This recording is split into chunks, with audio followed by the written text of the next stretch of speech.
मी आज केला होता बेसनाचा चिल्ला. नाही, नाही, बेसनाची पोळी.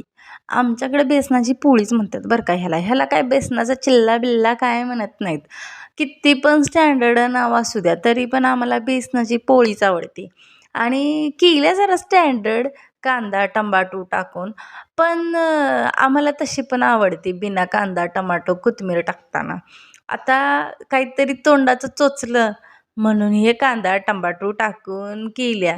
का तर तोंडाला पार चव नव्हती आणि थंडीचं जरासं बरं वाटतंय नाही असं काहीतरी चमचमीत खाऊन. थंड वाऱ्याचं जरासं चांगलं-चुंगलं खावावं म्हणतात.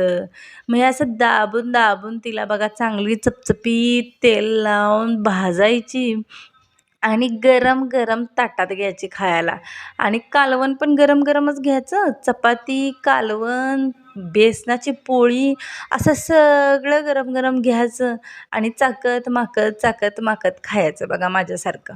बघा तुम्ही पण करून तुम्हाला पण आवडेल बरं का. चवळ्याचं कालवण आहे.